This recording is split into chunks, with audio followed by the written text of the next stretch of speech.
Hey, fellow tennis nerds. Welcome to another episode of the Tennis Nerd Podcast. This is the third time I'm joined by the legend in the game, Rick Macci. We're going to talk about the upcoming season. We're going to talk about the end of this season and other stuff. He's just back from the tennis court as always. Thanks for joining me, Rick. No, I'm glad to be here. It's like when Natalie asked me to get on the podcast again, I definitely have to make the time because we had a lot of fun last time.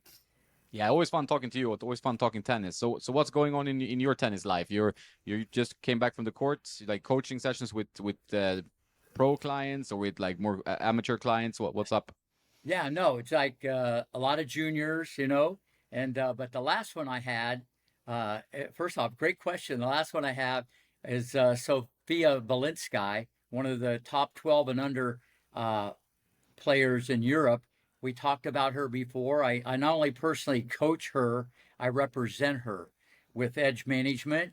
They're from Ukraine, and I'm telling you, I've never had a player so moldable with such upside. It's like a piece of clay. I mean, I can take this as far as I want because of the athleticism, the ballet movement, just the overall stuff to work with. And I feel if I can't make this girl or help this girl become one of the best in the world, I did a bad job. She has all the ingredients to do this. She just turned 12, so there's a lot to go, but the upside is incredible. And any coach likes to work with someone when they keep coming back for more. We can go 4 or 5 hours, and she'll go, "Can we go more?"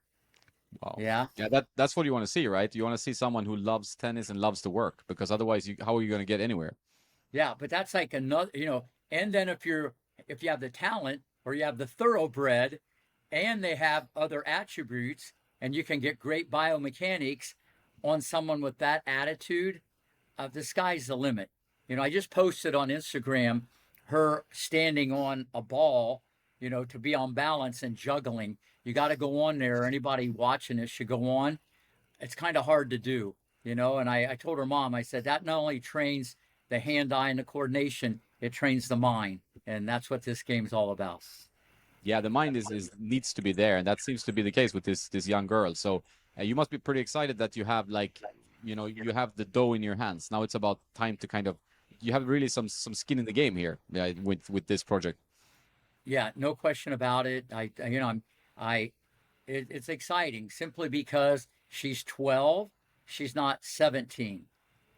So I can stay on the details like a woodpecker, keep pecking. If the door's closed, I'll go through the window. If the window's closed, I'll try the chimney. I'll just keep pecking. But when you have someone that young, okay, kind of like Darwin Blanche when I had him at 6, 7, 8, 9, the technical part is easier because there's no bad muscle memory, baked in extra crispy, and I can kind of reprogram the reflexes easier. So right now it's all about technique, trying to get the serve optimal and off the ground. But she's bringing so much to the table. I love it. Yeah, that's great, and it must be nice. The earlier you get them, the better, right? You want the really fresh salmon, right? So you can actually work on the stuff that's not going to be there from the beginning. Because we talked before, about Coco Gauff and like her forehand and stuff you could do to improve it, and it must be better to get as early as possible to be able to do kind of your magic and to work on the biomechanics with your team. Absolutely. Some of the best strokes are kids that are here 7, 8, 9, 10. That doesn't mean you're putting them on a champion, but they're going to hit the ball a little more optimal if they buy in, but there's no muscle memory. So it's easy to kind of shadow and go slow, so it's easier when they're younger to get more optimal technique, okay? Because let's face it, one bad grip or one bad backswing or something funky, if you hit millions of balls, you can master garbage. But at the end of the day, it's still garbage, So you got to be careful, and that's what I'm trying to do. I just want her to be so technically sound because she can run and stop on a dime. She's agile, great work ethic, great kid. She's like my own daughter, even though my other daughter's right next door. Sorry about that. Okay, so my other daughter's right here. I love this kid just because it's a feel good story. And at this stage of my career, like I said, I'm not just changing someone's strokes or career, I've changed someone's life. And to me, that's the best feeling in the world. Yeah, that's great. That's great. I mean, it has extra juice to the whole story, really. Like that is a story from also outside the tennis court. I think that that really helps your motivation. I'm sure. So when you look at someone like this player, are the key fundamentals you think that needs to be there for you to move to the next step, like in her career? Like what are First you off, working on mainly to focus? I love the question. You know, when I saw a video of her at 10, because Edge Management, the company I'm with, I was looking at some other players and I noticed the movement, okay, and the way she could stop and start, okay. It wasn't on the outside because her swings were sloppy and big and she had very good feel of the ball, but I just, the movement, because I just feel if you can move, especially in today's game, because movement, as you know, is a premium. If you can't get there, you can't deliver. And if you can't deliver, you're going to miss. But if you can get there quicker, okay, you can deliver quality off of quality, like Alcaraz and Djokovic. They can make better shots off of tougher shots than maybe the rest of the world. And that little edge is the difference. And what I love about Sophia, she likes to chip, she likes to drop, she likes to come in. You know, I'm trying to get bullets off both sides, you know. So she's going to play kind of like Barty or Mahova, except I'm going to get her a little more firepower, you know. But she's a great athlete. So I look at the movement first and then the competitiveness. You know, she's so brutally competitive, like everybody I had Venus, Serena, Capriati, Roddick, Sharapova. They would die to win a point. You can teach that, but if it's kind of there, listen, she's appreciative the sun's shining. And to get an opportunity to be working with myself every single day, and she's like my own daughter, you got to understand, I can get her to run through a brick wall. But I look at the movement, and then if they already have that work ethic and how competitive they are. So if that's kind of there, I don't want to say anything's easy. It's just easier. You know what I mean? And that's Yeah. kind of what I look at first. But then again, Sharapova, she wasn't a jackrabbit. You know what I mean? So I had to kind of tell the dad, stay near the baseline, don't back up, cut the court, you deal the cards. If you got to play defense, you know, you're in trouble, you know, especially when she played Serena. So everything, but this is open ended. And that's what I like as a coach because it's like a piece of clay. And if I can't make her a champion, I'll just be flat out. I did a bad job. But uh, she's going to be a champion. Let's hope. It sounds good. Sounds very promising. Do you think like the women's game still has a little bit of a hole where there's like room for this type of player to bring in more of that kind of Barty game you mentioned, like more variety, more slice, more drop shots, more going to the net, mixing it up a little bit than just striking big from the back of the court?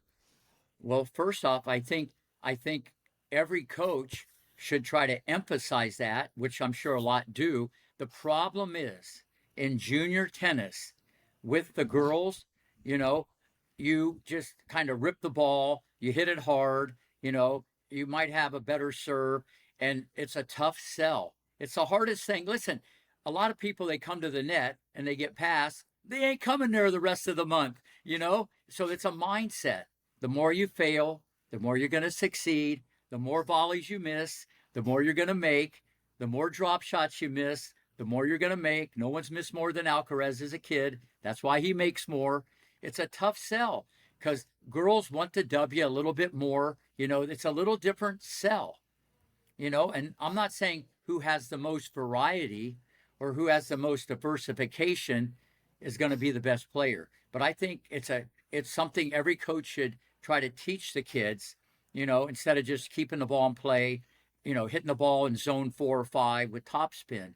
You got to deliver the goods, but if you can teach someone to change the pace and have a great chip, not be afraid to volley and drop shot, you can match up better against the Sabalenkas. You even saw Coco in the first round of her match at the Open. That girl was slicing and dicing and chipping and ripping and dipping, and it's hard to get a rhythm, but it's a tough sell. But everybody should look at Barty. Forget the athleticism because she was, you know, very athletic, but she could diffuse power and make you uncomfortable. And when people get uncomfortable and you get into their head, you got a chance to beat them. Yeah, I think that's part of the mental game and part of the strategy, and everything needs to be there, of course. But do you see, maybe like what I see is that tennis is evolving very fast. So like the players are so good now from all areas of the court that maybe you go back 10, 20 years, it's obviously been a big evolution in terms of how strong the players are also on the lower levels these days. No question about it. More on the men's side, because as we talked before, Alcaraz has not only transcended the game of, throwing in a drop shot, more well-rounded and stuff like that. He's transcending how people teach the game. It's okay to drop shot, where before, if you missed it, it's like, what are you doing? So the game is changing. The women, it's going to take a little longer because let's face it, power trumps everything. Go back in time and look, other than maybe a Barty or a few people like that, if you have firepower, that trumps everything because it feeds into the mobility or the movement, okay, of the player in women's tennis. So I think that's always going to be the calling card. Taking the ball early, right off the bounce. Cleaner strokes. The women don't play with as much spin. When you hit the ball up the line, it's usually money in the bank. But if you could sprinkle in the volley and the drop shot at key moments, 4 on the third, that could be the difference in winning and losing a Grand Slam. So it is evolving. And if someone, even Barty was at the top, and more people, who knows, maybe more juniors are kind of emulating that. And I try to teach that to everybody, but it's the hardest sell in junior tennis. They'd rather die slowly at the baseline than come to the net and meet sudden death. You know what I mean? But it's junior development, not junior final destination.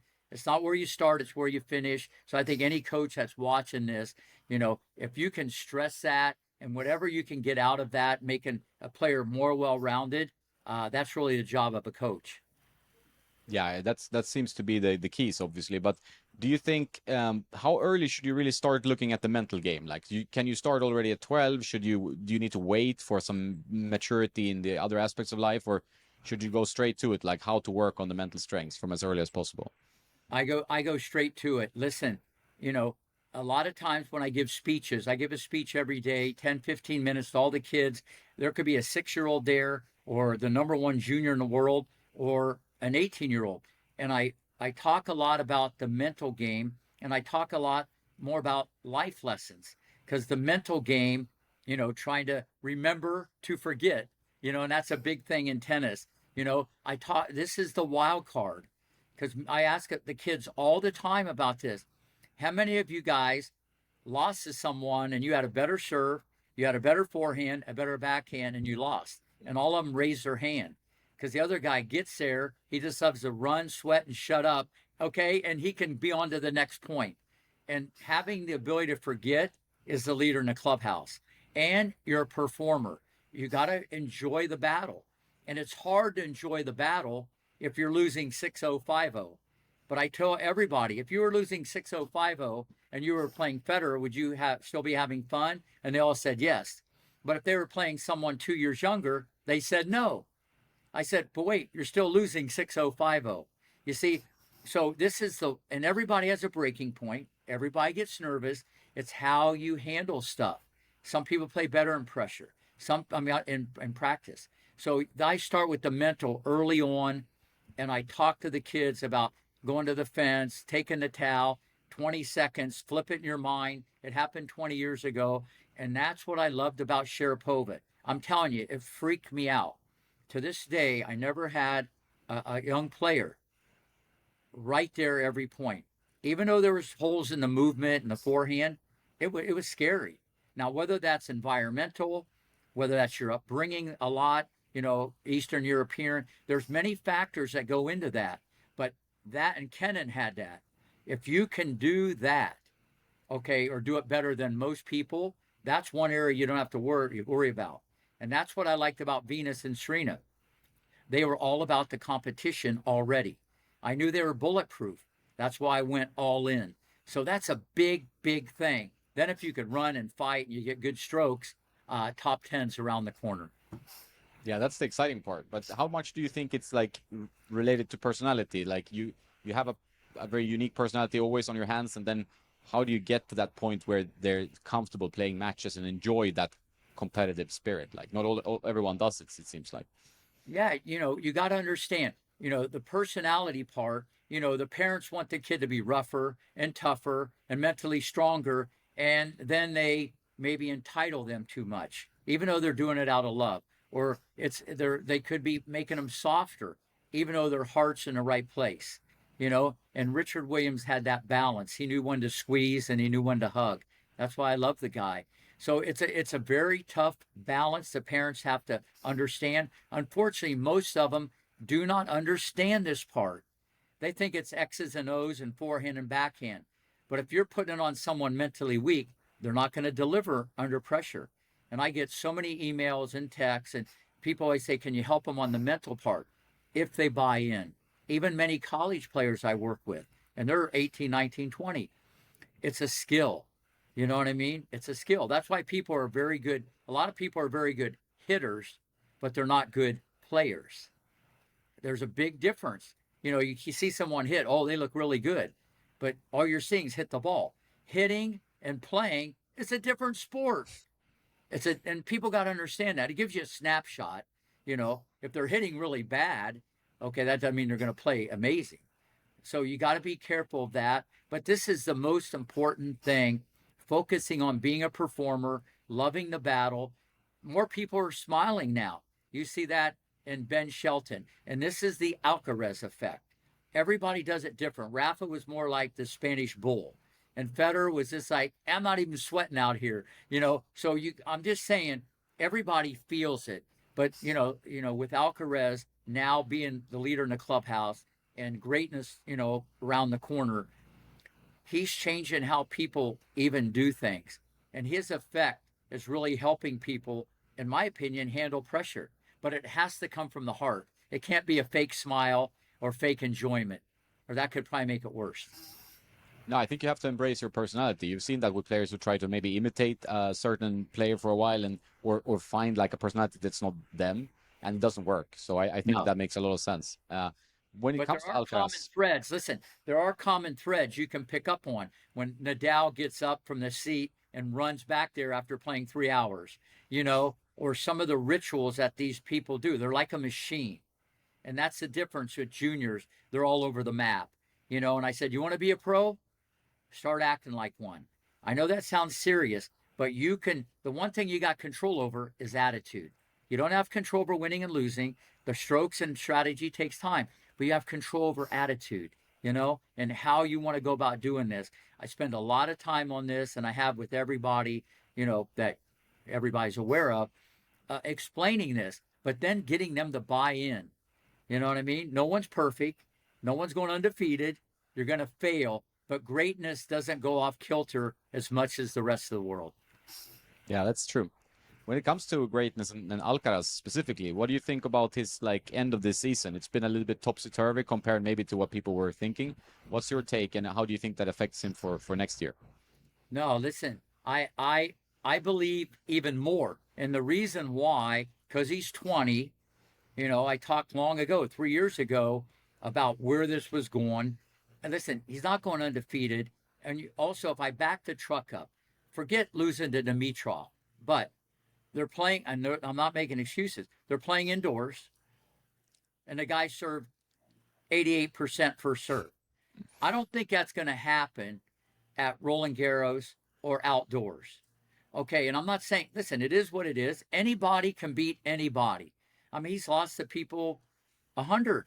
Anybody can beat anybody in men's tennis. It's so close. The serves are so big. Indoors is a whole different dynamic, like grass. So no, nothing surprised me whatsoever. It surprised other people just because I'm aware that that's going to happen. I mean, I can go back in time. John Isner beat Federer on clay. I mean, I could start pulling rabbits out of the hat, and people go, "Oh," because we're all caught up in today, in the moment. And people that think something's going to happen to this guy, no way. Here's why: he loves to play. Everything around him has changed, especially his bank account. Nothing's going to change. He loves pressure. He's human. he's going to lose. Okay, he's going to lose. But no, I think the best thing for him is to have these type of losses. And that gets you more alert, high alert. Maybe you can't play as fancy free and maybe loose on a few points. See, the problem with Alcaraz, it's not a problem because that's his greatness. He has a lot of options where some people have mastered vanilla. And there's a few more things that go through his head. Do I chip it, rip it, dip it? Am I going to throw in the drop? You know, do I take a chance and come in? So there's more diversification in his game, what he's already complete at this age. So that can also lead to a few less points. And as we talked about before, one break of serve, the match is over. Yeah, and do you think maybe like if you look back at like Federer, for example, he matured later, but also because his game was quite well-rounded compared to maybe many other players, and also very aggressive. And it's kind of some similarities in Alcaraz. So I am personally incredibly impressed how early he has matured, you know. And other players should be scared that if he gets a few more years, he's just gonna keep adding to his arsenal, and then like what happens then, you know? Absolutely. You look at Djokovic when he first came on, you know, look at all, he changed a lot. He's done better in the middle and later in his career. The problem now with Alcaraz, and you got guys like me saying if he doesn't get hurt, you know, he could be one of the greatest of all time. And I know that's a crazy statement because we're like normalizing greatness or, you know, but I said he could be. I didn't say he will be. So if he doesn't get injured, but he's gotten so much recognition by me and really everybody about everything. He's a generational talent. Like the world, I'm telling you, that the world's never seen this. And then when you start saying he's, you know, Djokovic, Agassi, Nadal, and Federer all wrapped in one, a lot of people don't like that. I'm just telling you, this is what I do for a living. And that's, I wouldn't even go there if I didn't think he had the mental part. And the movement is off the chart. And all the creativity. There's just so much there to his game, barring injury. But he's gotten so much at a young age. Now people, anytime he stubs his toe, they're going to start saying he's going to have a mental breakdown or he's burned out. I mean, listen, I get all that. But listen, he ain't going anywhere barring injury. The best is yet to come. Stays injury free. I could see 2 or 3 slams next year. I mean, this guy's the real deal. And there's a little more of a vacuum, as you know. You got Joker, the Serbian GOAT, who's not going anywhere, the greatest player ever to hold a racket. He's not going anywhere. But the rest, it's a jump ball because they don't have the pedigree yet or the experience, kind of like that on the women's side where, you know, there's not proven champions yet. So every draw is kind of wide open. So the best is yet to come for Carlos. Yeah, let's hope. I'm a big fan. When you said Novak, do you think he's gonna be his main competitor then for the next year? And how many slams will Novak win? Will it take 2 each? Yeah, well, listen, I think the thing about Djokovic, he can win on every surface. So, you know, where maybe you knew Federer wasn't going to win on clay per se, especially with Rafa at his peak. So when you get someone like Novak, okay, he just doesn't beat himself. And he doesn't look like he's going to. You know what I mean? His game's a little more, I don't want to say it's not as advantageous, obviously, as Alcaraz, but it's not. So he's not going to give you as many presents, you know, and he's not going to beat himself. And the thing about it, because he's 36, everybody that plays him knows he's not going to beat himself. Even if you grab a set, they know he can come back. When you grab a set maybe against Alcaraz or someone else, you still feel you have a chance. Listen, just because they're pros in the top 10 in the world, they're human beings and they still think. So Joker's not going anywhere. If he doesn't get injured, I can see 4 or 5 more in the oven for this guy, mainly because he wants to. He takes care of his body. He just doesn't beat himself. No, he beats everyone else, it seems like, except maybe Alcaraz. So that's going to be the interesting rivalry for next year. I mean, American tennis seems to be doing great. Like we had maybe the most exciting guy, at least when it comes to the energy on the court and the smile you mentioned, Ben Shelton. What do you see in the kind of crystal ball for Mr. Ben coming years? First off, I love this question. 3 years ago, we have a $10,000 prize money tournament every weekend. So we have 52 tournaments a year on the weekend. $10,000. It's called the Battle of Boca. We get 100 to 175 players. 3 years ago, he lost in the second round. So that shows you the strength of the field. Not that I'm saying it's stronger than the U.S. Open or the Australian, but it just shows you it's not where you start, it's where you finish. But I saw him. He's a dog, a great competitor, like a pit bull, nasty forehand, but to serve is the wild card. Okay. When you can hit that much firepower, okay, and you can disguise it.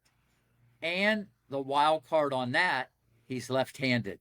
So he not only has the daily double, he has the trifecta.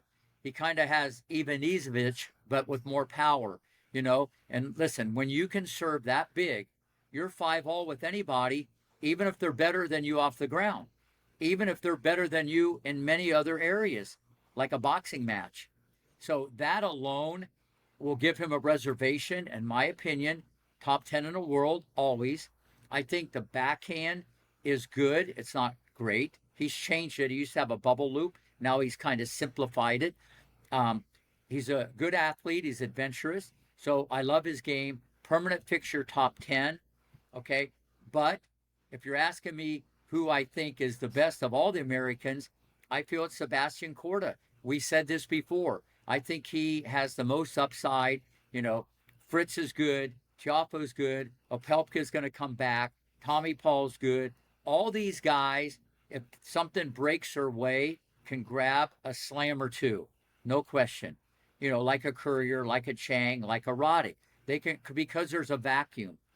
But I think Korda, you know, is the one, in my opinion, is the most talented. But as you know, the most talented doesn't always mean you're going to be the best. Kyrgios, Monfils, we could go back in time and talk about that. But Korda, mentally, I like where he's at. His serve's going to get bigger. He really understands the geometry of the court. He has one of the best backhands in the world already. His forehand's kind of more like Federer. It's a tighter spin, not as many revolutions. That can cut both ways, you know, depending if you got to kind of defend and grab the ball. But he can chip it short on purpose. A lot of people chip it short accidentally, and he can volley. You know, so I think there's more. He can give people problems as his career unfolds. And the pedigree is amazing because his mom and dad played pro tennis. So he's always going to get that support system there. But American tennis is looking great. And it's right around the corner when one of these guys grab a slam. Let's face it, Alcaraz or Joker gets injured or upset. It's wide open. It really is. Because when you had before Nadal, Djokovic, Federer, and Murray, you kind of look and you go back in time. They were always there, semis and quarters. You know what I mean? It's wide open. But I love Shelton, mainly because with that serve, let's face it, anything's possible. Yeah. What do you think about his victory celebration? What about who? His victory celebration, the phone call. I love it, and I tell you why. And I tell everybody, if you're going to do that, you got to own it. You know what I mean? He's not, it didn't matter who he's playing. And if they do the reverse hang up phone on the guy, but you got to understand this today's generation. If you look at basketball players and football, and they get a first down and it's like they won the Super Bowl, or a guy makes a 3-pointer. It's like back in the day, you were supposed to do those things. So people celebrate a little bit different. I love it. I think it's good for the game. And you do also, because you just asked me the question, if it, you know, about his celebration. So, but he has to own it. I don't think it's anything more than him loving the game and having fun. And that's why I think he'll handle pressure a little bit better, because it looks like he's having a blast out there, besides blasting a serve. Yeah. No, I think it's good. I think tennis needs more drama in general, at least more personality. Like, show your personality. Like Alcaraz is smiling all the time, he's happy. He loves his own shots. You know, he's like looking up at Ferrero when he hits a crazy winner. And like, it's good to show more of yourself. It's an entertainment after all. Like, we're there, they're there for the crowd, right? We're there to watch the battle, right? Would you agree with that, or do you think like tennis still needs to be very gentlemanly and a bit of old school? Absolutely. You know, and listen, I think a lot more people, not just because of his serve, they love Ben Shelton now because of his personality. And Francis, you know, he's an entertainer. Tiafoe, that that means a lot, okay, especially if you're looking from a business point of view, endorsements, the smile, the competitiveness, So yeah, we need more of that. And I think because there are more like of those players near the top 10, young kids will imitate that, okay? And I think it's good for the game because it's entertainment. Talking about entertainment and good for the game, we have Nick Kyrgios. I mean, he hasn't played much this year, if anything at all, like one match or something. What do you think next year? Does he come back? Will we miss him, or his I, retirement now happening? no, I don't know because I don't know him. But Yeah, listen, uh, if he wanted to come back, my advice would be like play every day on grass. Don't play any other tournaments, and then go to Wimbledon or go to Queens, maybe then Wimbledon. Because with his game, points are shorter, everything's quicker. The serve, the imagination, he returns well. That's what I'd recommend. Uh, but it depends if he wants to do it. Let's face it, if he wants to do something really, really bad, he can beat anybody in the world. But that has to come from within. So he's holding all the cards, but I wouldn't count on it, but that's up to him. Never count out someone with that much athleticism and that good a serve. I agree. When it comes to other players, do you have any like wild cards or anything interesting do you think that can pop next year? Absolutely. I said it before. Sinner is going to be one of the best players in the world. Oh, he is already. I can see him being in that mix always, one, two, three, four in the world. And he's not going anywhere simply because he's so authoritative off the ground. He probes in and out of the baseline like a boxer. He changed his serve a couple years ago, which blew me away because it was a liability. I studied it a lot. And next time I saw him, it's like, whoa. So whoever went in there and did reconstructive surgery, it changed the whole rhythm and everything, and that will get better. And he's confident. He's a great competitor. So I would put Sinner in the mix. I know Rune. I really like his ability, but there's a lot of injury. The mental part seems there's a lot of things going on there, but he definitely has the ability. Joker's not going anywhere, but I put Korda in that mix, and that's nothing against any of the other players. But if you're talking greatness, I'm saying Alcaraz, Sinner, okay, Korda, okay, Joker. I can see them all nestled in there. And I know I'm really having Korda leap over a lot, okay, but this is the way I see his ability, okay, his potential. And there's a lot more that he can do to give people matchup problems. Is that why he can be a dragon slayer? He can really take down a lot of people. And he also seems to have very strong confidence. When you hear his interviews, he's always like talking about he sees himself as the winner of the tournament. He's always looking to do the max of his career. He's not afraid of anything, and I think that's besides moving a bit like Roger. His movement is amazing to me. I think he's very smooth mover, not very efficient. I think that's impressive that he's so confident as well. Yeah, no, his movement is genetic. I mean, you can move very smooth and still be a bad player, but he has tremendous gifts. And you're right about the confidence, but that comes from the heart. Anybody can say anything, but it's from the heart. You know what I mean? And when you feel that, even if you lose first round or whatever, like he said at Wimbledon, I'm one of the favorites, and he's never done anything, but he meant it. So a lot of people like with football games, we're definitely going to win, even if they lose. If you feel it, a lot of times you don't voice it to the public or to the media. But no, I love his attitude. And let's face it, when he gets more and more confidence, and you know what that's like, when you get the big C, you just feel like you should win instead of hoping to win. You expect to win. Not that they don't now, but it's a different level. Just like Joker, okay, he just thinks like he's invincible. But we can't relate to that because we'll never be able to relate to that mentality because we're talking the greatest male ever to hold the stick. So it's a different thing how these guys are wired in any sport when you're the greatest of all time. So as you keep doing things in your career, you get confidence. And let's face it, when you have confidence, you take it earlier, you take more chances, You don't stress as much. You just, you know you're going to win. You play the big points better because that's a fine line, especially in men's tennis. You know, you're clutch more often. Okay. So, yeah, when these people get the confidence, and there's other people coming down the pike. And when that happens, look out. When you mentioned Rune there, he seems to have found a new coach. I don't know if this is a short-term solution or whatever it is, but it's Boris Becker, who's maybe out of jail and ready to coach. What do you think of that choice? Do you think that could be a good thing for him to have a Grand Slam champion in his box, or what do you think? Well, I think time tells all. I think he's gotten to what, 5 in the world. So there's a lot of things baked in, extra crispy. Movement, competitiveness. Biomechanically, he's not really flawed. I know his forehand can sometimes look a little mechanical. So there's a lot of good things that, listen, you get the 5 in the world, you're not a hamburger, that young. But let's face it, the injury with the back, that kind of set him off a little bit, which injury that happened to Corda. I just think it's the mental part. If someone can help you with that, and then the strategic, because that's what a travel coach is, on the ATP tour. It's more like managing it, motivation, and more tactics. You're not going to change things technically. You got to take time off and break that down microscopically in practice. And guys that travel, that's not really what they would do per se.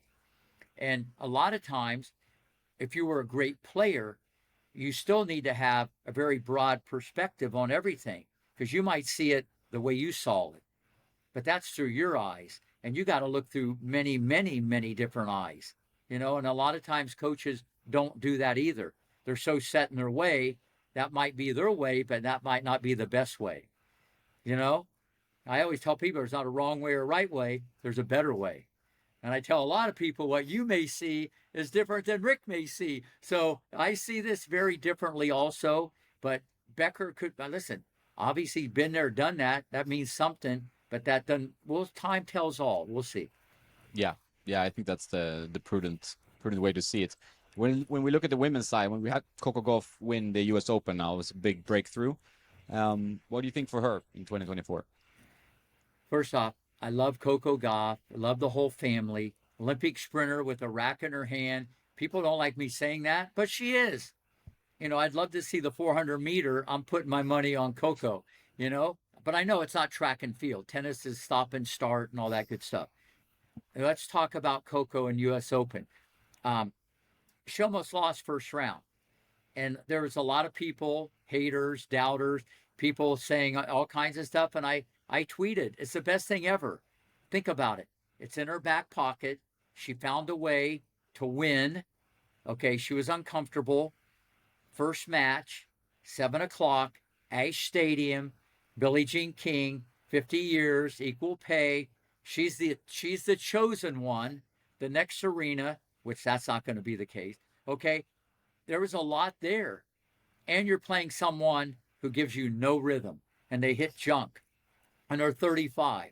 And people are saying, why is this lady even playing? Okay, and she wins the tournament. And she had rough sledding after that. People have to understand, okay, she won on mental toughness. She won on her wheels, running around. Her backhand's always been solid. The forehand, to me, I see the exact same thing. She's a little more confident in that, but she's fast enough to kind of hide it. She's probably not thinking about it. And her slice serve, in my opinion, is trending like the GOAT Serena. She has the best slice serve that I've seen other than Serena Williams. Okay. And she's still 19 years old. So she can bang, get out of a jam. So I think she can win multiple slams, but it's going to get tougher. Okay. Just because when you're feeling a little pressure, I can see the forehand being hit short. Okay. Listen, no one's perfect, but there is a little bump there. Okay. So who knows if she's going to take time off? We talked about maybe getting together and fixing it, but that's a whole different thing. But at the end of the day, Iga is by far the best. She's the mentally strongest, and she's already been there. She has, multiple slams in her back pocket. Sabalenka can play through you. even though mentally she can go in and out. Okay. Rabakina, I love the serve, but she can mentally be a little fragile. I love Mahova. Okay, I love her game if she can stay injury free. It seems like a lot of things when these people get injured, they kind of disappear. Okay, and there's a vacuum in women's tennis. It's wide open because no one has been there, done that with multiple grand slams.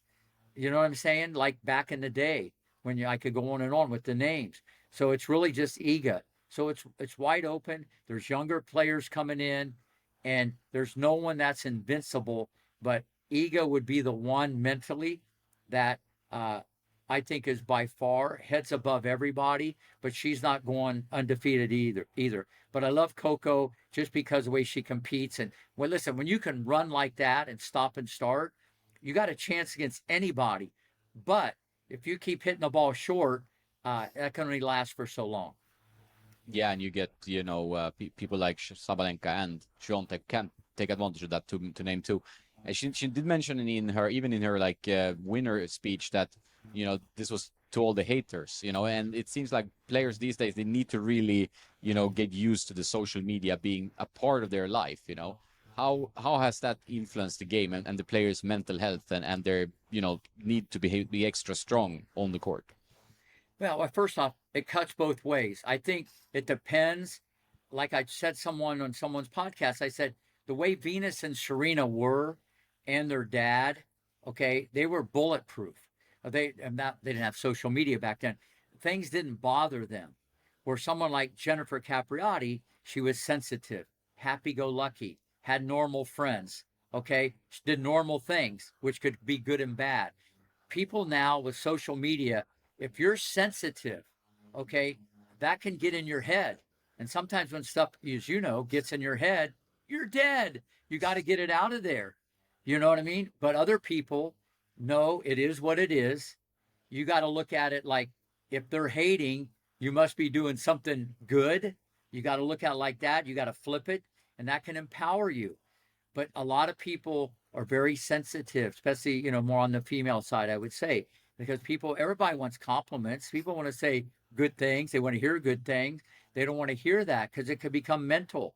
But that can fuel a lot of players, okay, to bigger and better things. And Coco not only felt it, she came out and said it. That's why I love this kid. I love that she said that, keep hating. It's going to motivate me. All the doubters. I mean, she might have a better backbone than backhand, to talk like that.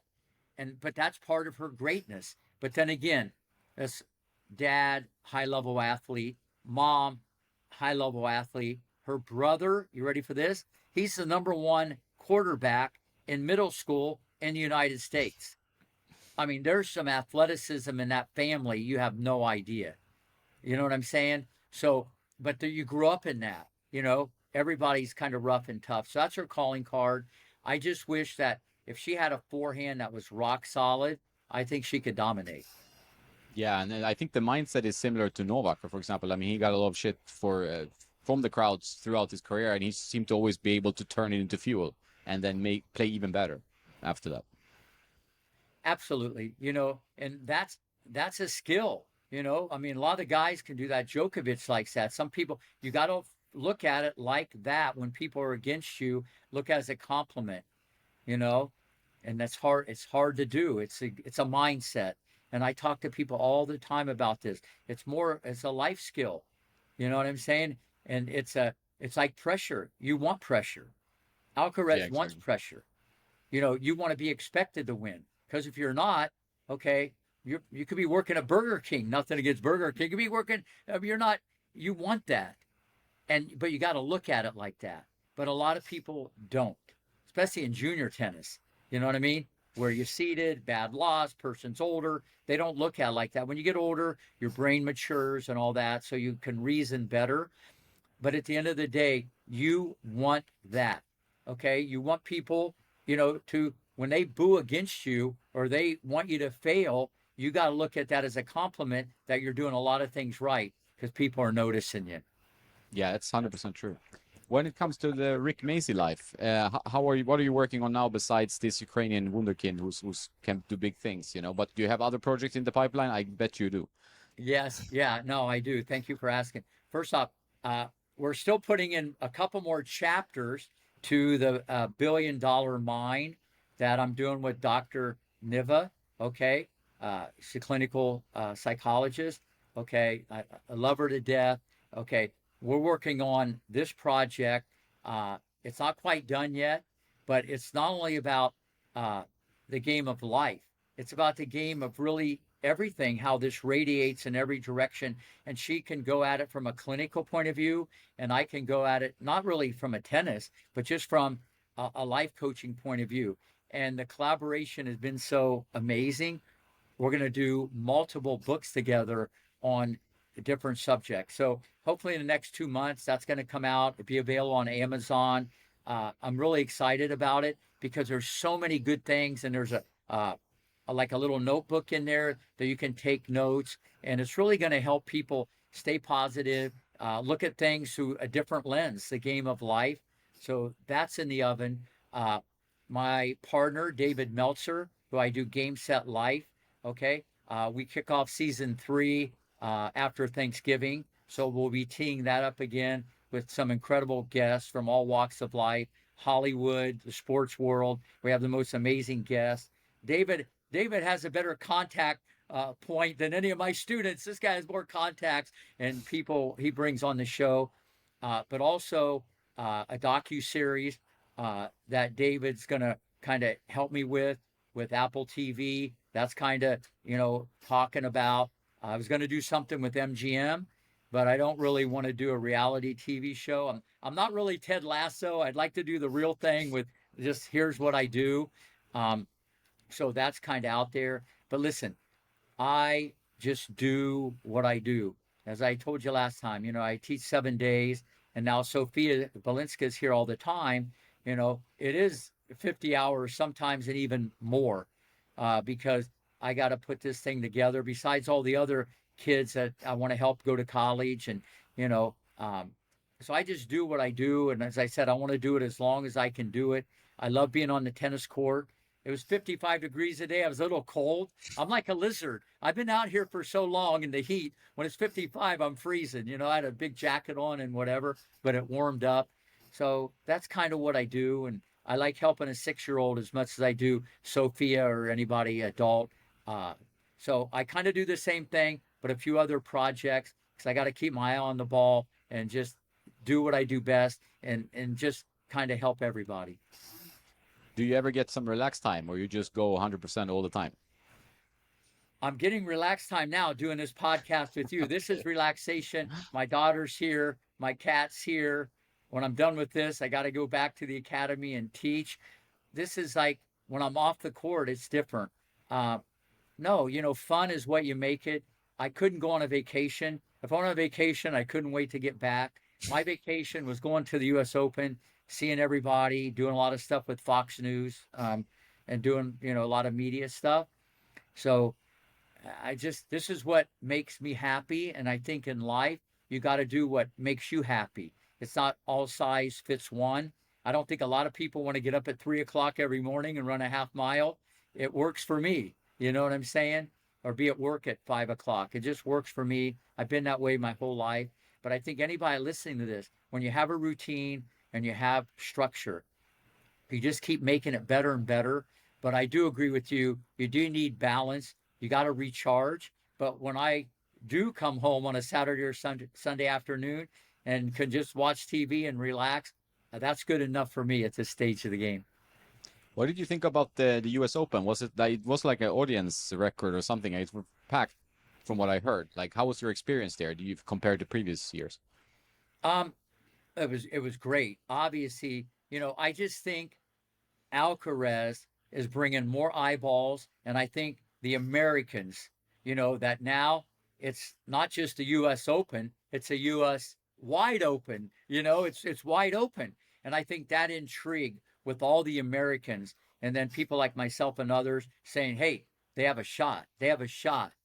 And then Djokovic saying, "Not so fast, my friend, not so fast." Okay, they have a shot. I think all that together, okay, has brought record crowds uh, to uh, to the U.S. Open. And then you got the new sheriff in town, the anointed one, Coco Gauff, and it was just packed. So even though Serena left, and a lot of names have left, the timing couldn't be more perfect with these players that have come in, and they've got even a different charisma, and a different boom, and people love that. What is your schedule for next year? Are you gonna go to like BNP Paribas, like Indian Wells or something? Do you usually travel to some tournaments, or you mainly stay running your academy? No, yeah. Listen, I got to be here. I just want to be here doing what I got to do. I might have to, do a few other things uh, with the docu series and stuff like that, but hopefully everything can unfold here. No, I'll probably go to the U.S. Open. Probably the only time that I would travel, and this depends on really Sophia. Is it going to be 15, 16, 17? When because I'm very confident in her ability.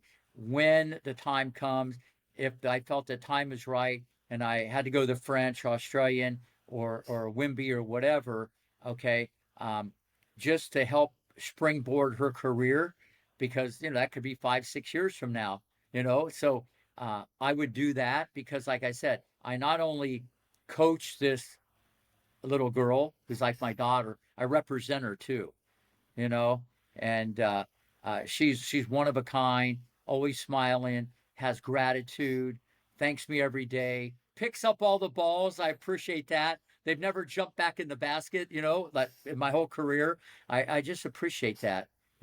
She's just a great, great kid. Besides an amazing athlete with unlimited potential. But no, I don't really do any traveling other to my house than to the Rick Macci Tennis Center. That's great. That's all the travel you need, I think. As Yeah, long as that's you're all I happy, need. right? That's Yeah. all I need. All right, Rick, I'm gonna then let you go because you have a busy day and you probably need to eat and do things that the normal people do, although you're not a normal person, but that's another story. Yeah, we'll circle back around, Always. maybe after the Australian, and we'll just see where we're at, keeping score on this whole thing. And I really enjoyed it, and I like your insight and questions, and we'll keep it rolling. And I'm very curious about that billionaire thing because I think the mindset thing is also what I'm into. So if you want to plug that or come on to talk more about that when that's more in the production stage, let me know. Absolutely, yeah, no, that would be great because I'm really excited about it simply because there's a whole clinical thing, behind it. And it just adds even more credibility to all my life experiences on this part of the game. And let's face it, I've been around and fortunate to help mold or be around some of the mentally strongest, unique athletes.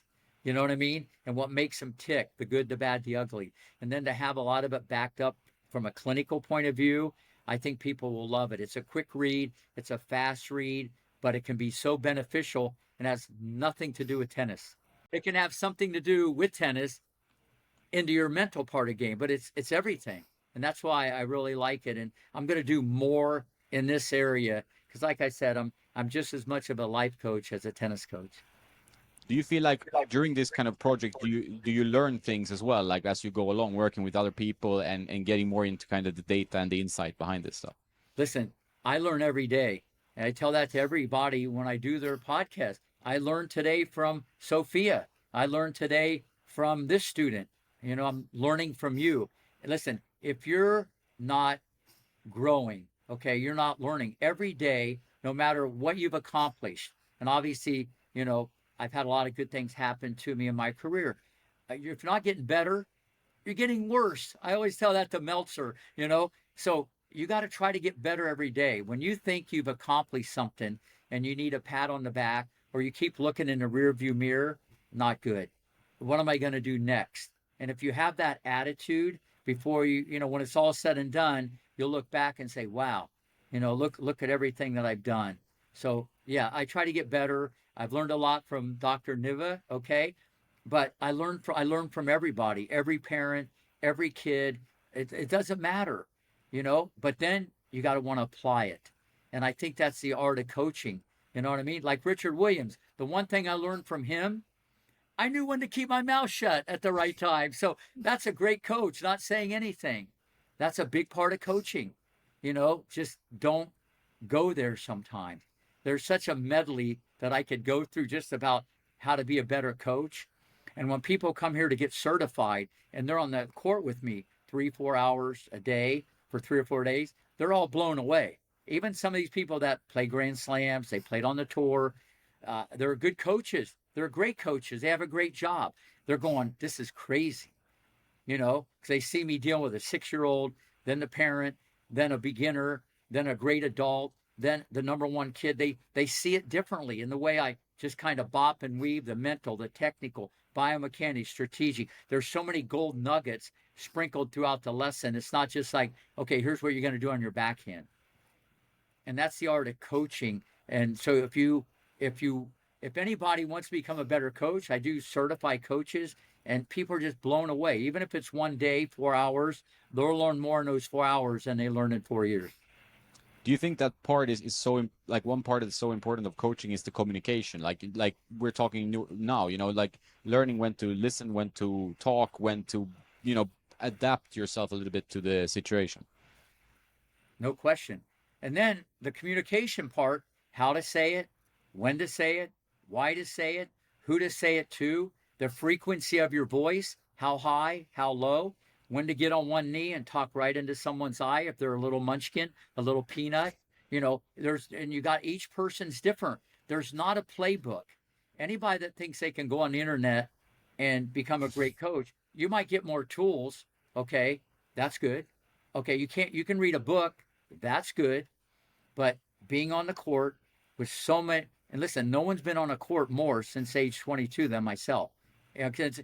But then I've wanted to keep getting better, and so I think that's the key, and that's the message I try to give to the world.